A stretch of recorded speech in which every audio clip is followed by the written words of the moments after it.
Welcome to lesson number 23 in A Course in Miracles. Welcome to new viewers and welcome to returning ones. It's a joy to do this, to read this text and reflect on it. Lesson 23. I can escape from the world I see by giving up attack thoughts. Well, last lesson number 22, I have been processing on a deep level because it was what I see is a form of vengeance. And that has been moving inside me, and I've been thinking a lot about it and feeling a lot about it. Because it made a very strong impact on me. And now when I read that I can escape. Hello! He did not escape, he just went behind the computer, the filming computer. I can escape. I can escape from the world I see by giving up attack thoughts. The funny thing, and I assure you, this is not going to be some kind of therapy sessions at all, but still things are happening and I'm reading to myself, reflecting on it. So of course processes are going on. This is what the course is all about. And there has been going on a kind of war inside me. Although, I mean, normal days, up, work, meet people, do things, read things, here the whole everyday routine, and some kind of not very comfortable war has been going on. I can call it war because there's been what kind of war? And I know I'm reading A Course in Miracles here, and am I feeling some kind of vengeance inside me? It really started stuff. So now it's so comforting to read that I can escape from the world I see by giving up attack thoughts. Sometimes surrendering is easy. Sometimes surrendering is not so easy. I hope that way of seeing or feeling about life will be weaker and weaker, and this book will make it possible to be not at all in any kind of attack thoughts. Nice. Well, I will read some parts. The idea for today contains the only way out of fear that will ever succeed.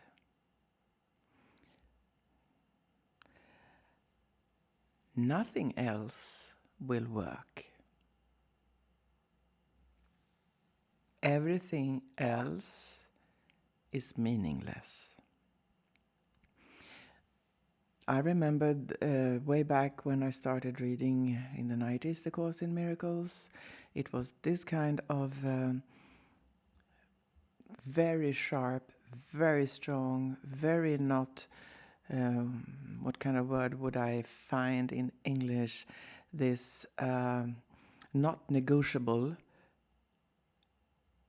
claims that the text does. Nothing else will work. That put me off at that time because I was another kind of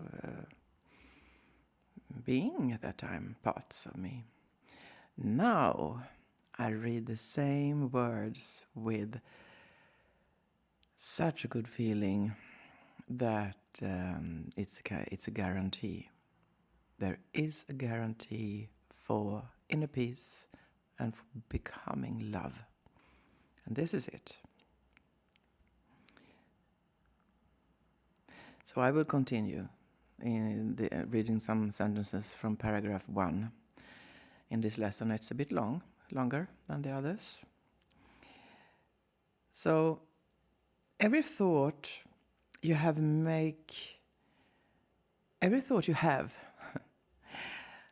makes up some segment of the world you see.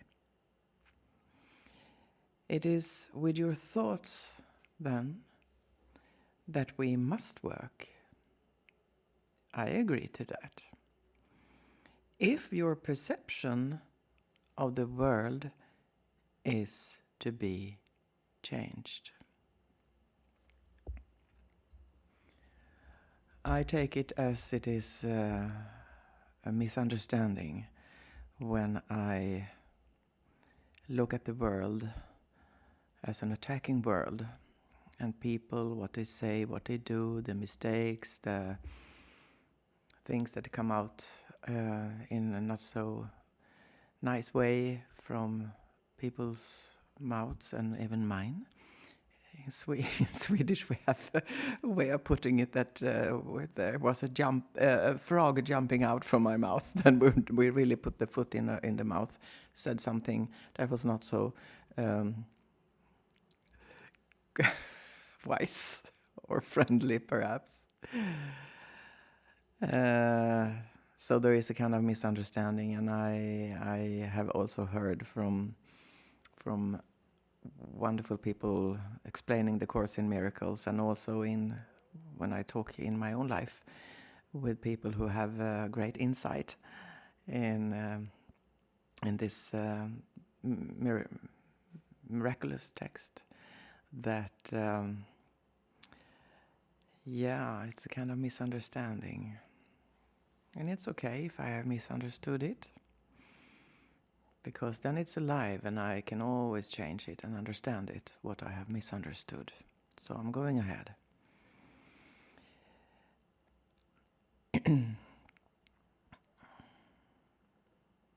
And it says in the second paragraph that there is no point in lamenting the world.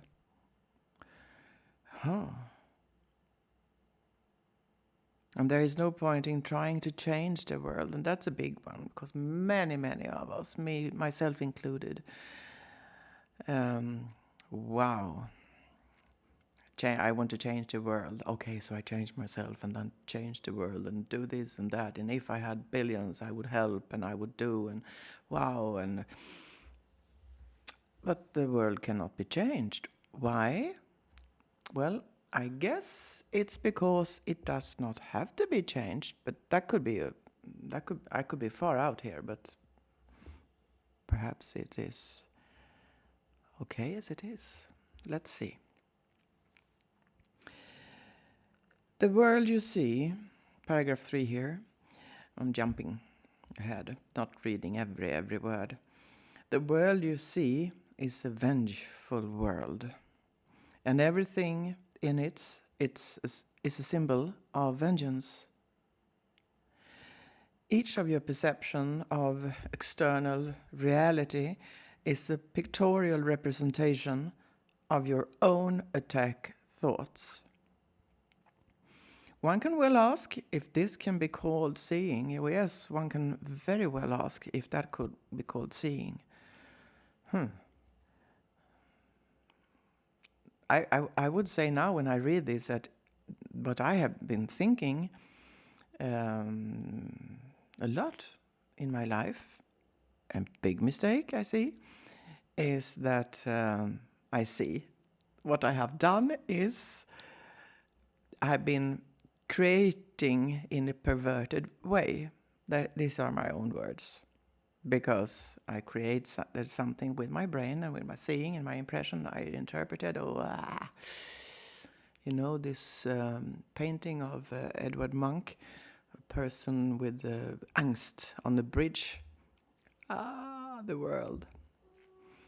It's a perverted creation. So now I will continue. You see the world that you have made, but you do not see yourself as the image maker. Oh, wow. I think that was about what I just said. But actually, I have been reading the book before, so some things have landed in me, and so some understanding is there already. Although this is a journey of understanding. Even better. Yes, you cannot be saved from the world, but you can escape from its cause. This is what salvation means. For where is the world you see? For where is the world you see when the cause is gone? That is a bit, I have to go through that a bit, but I will go ahead so maybe it will become clearer. Loveliness can light your images. I know that. And so transform them that you will love them, even though they were made of hate. For you will not be making them alone. And that is pure divine poetry. That was so beautiful, I have to read it again. Loveliness can light your images and so transform them that you will love them, even though they were made of hate. For you will not be making them alone. Isn't that beautiful? That is wonderful to know. And now we're coming to the idea for today. I can't wait. Because I can escape the world I have created with my sick images of vengeance. So I'm jumping into the idea for today. Besides, paragraph 6, besides using it throughout the day, as the need arises, and the need arises for me has been there for a couple of weeks, actually. It's October now, 2025. A couple of weeks, a lot of vengeance stuff has been moving around in my head. Not with any target, just general negative stuff. As you look about you, repeat the idea slowly to yourself first, and then close your eyes and devote a minute or so searching your mind for as many attack thoughts that occur to you. Wow. As each one crosses your mind, okay, so sometimes I'm not now, because this is a lovely situation, to read The Course of Miracles in front of a camera, knowing that some people, some friends out there in the world might be with me. Okay, so I have no attack thoughts, but I had yesterday.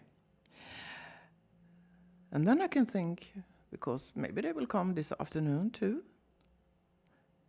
I can escape from the world I see. I can escape from the world I see by giving up attack thoughts about fill in blank. And then in my case, I could say, I can escape the world.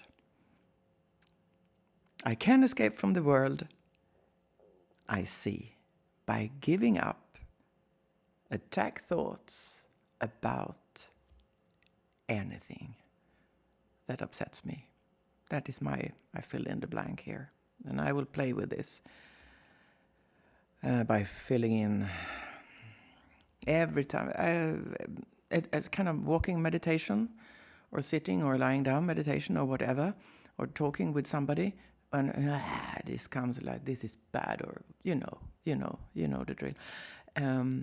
Just stop, and I can escape from this by giving up attack thoughts about this person, situation, blah blah, company, corporate, blah blah, whatever upsets me, or the news, the bad news, I mean. But now we are continuing with the good news. In paragraph 7. In the practice periods, be sure to include both your thoughts of attacking and of being attacked.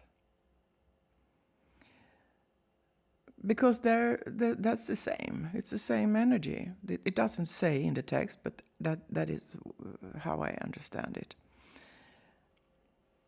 Their effects are exactly the same because they are exactly the same. It says here. So my perception of that I am being attacked by something, somebody, whatever.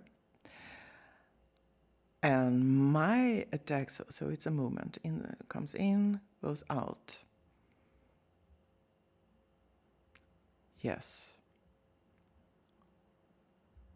What you damns you back. That's the same. We are still at the stage of identifying the cause of the world you see, and I'm fine with walking around on that level. I guess there is a kind of awareness stare here, and I'm here right now, and I can leisurely, in a relaxed way, walk there and getting used to these ideas. Yeah.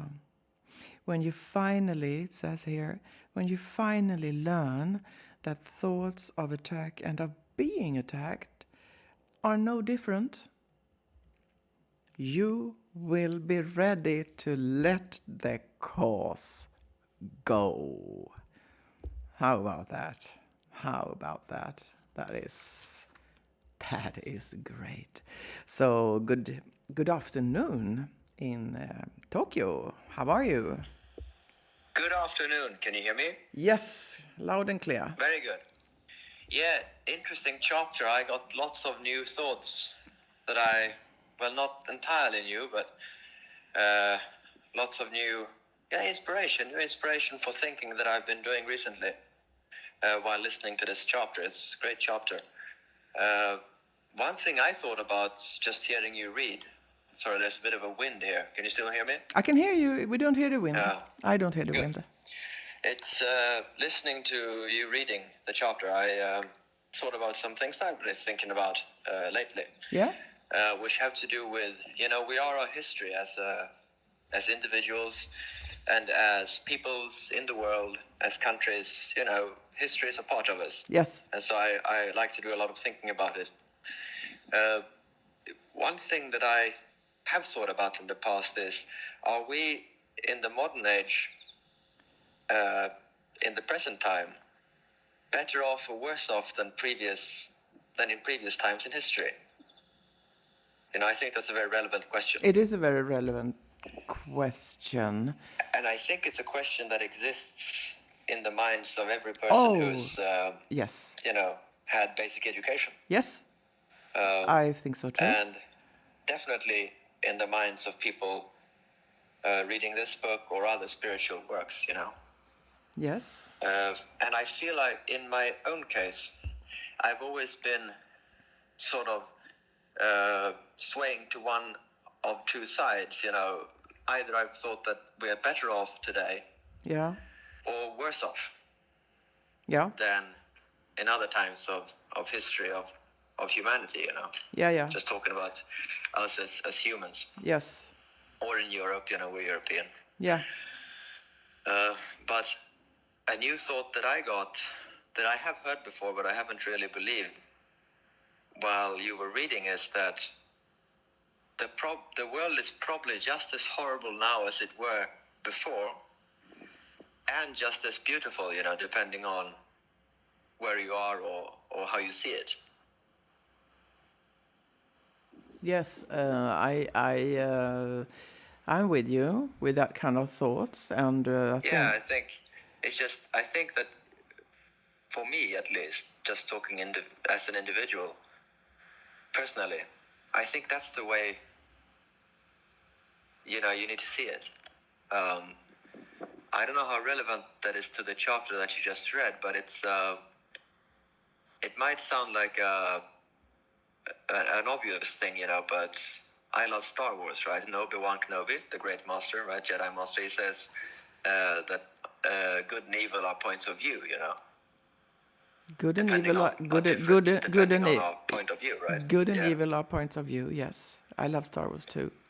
Perhaps, Yeah. you know, you don't need to agree on that in a sense of when talking about ethics or whatever, but I think, you know, if things are bad or good, they really depend on where you are. It depends on what you are, where you are. You said something a couple of lessons ago, in the end, when I asked you this very, very, very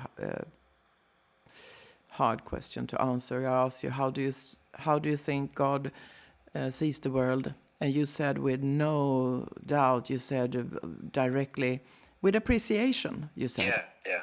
and then I think, because I'm with you in every part of what you said, because this is the way we, I would say, are a bit programmed to look at the world. It has been bad, and the horrible stuff has been going on, and the beautiful, and there is nothing new under the sun. Under the sun, the shining sun, not on the sun we are talking here, but sun. My pronunciation is a bit funny sometimes. Anyway, nothing new on earth. And this can be a frightening thought, that is also so much bad things going on, so many upsetting things going on. Now it gets too big, yeah. It gets big to mentally handle, yeah. Yes, and when you said it was a great relief and a kind of key when you said, with appreciation. Like, of course, what do you think? He looks at the world with appreciation. And then, as we move into the wonderful reality that we are part of the divine. We are not the God. I am not God. I am part of the divine. And as a part of the divine, I also look at the world with appreciation. And when I do that, there is no vengeance in anything or anyone.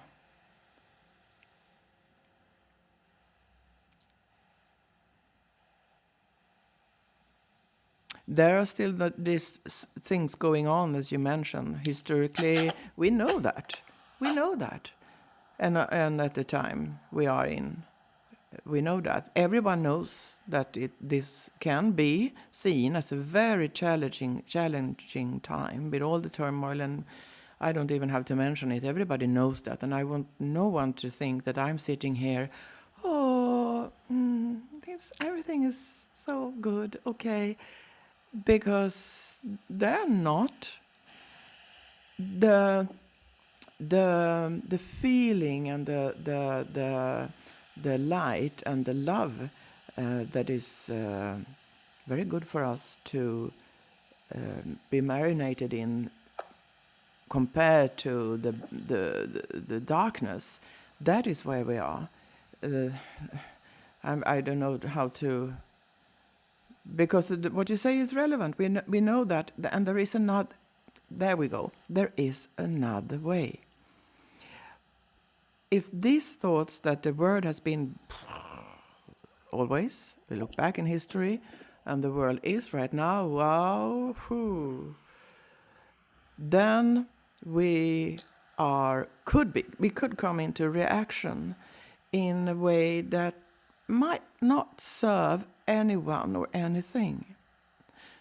And that's what I think is the point with reading A Course in Miracles, because there is another way. And that could turn everything around. And as I have to mention that this is not only a reading of a very, very beautiful and also a quite esoteric text, if I may call it that. And I have a strong, profound feeling, and I had for many years, that this is the time when we as a collective go into a whole new kind of awareness. And there is no birth without pain, as I know of. And what we see now is not only bad. No. But we see a kind of a lot of contrast, to put it mildly. And if we choose that there is another way, and it starts in my own home, with my inside my own body, in my own head and heart, and in dialogues with anyone I meet, and with the thoughts with anyone I meet or hear of, then that is the other way. Tokyo, am I lost here? Do you think? I don't feel lost. How do I No, sound? you're not lost at all. I followed what you were saying. Thank and you. it's incredibly important, especially today. Especially today. So shall we call it a day today?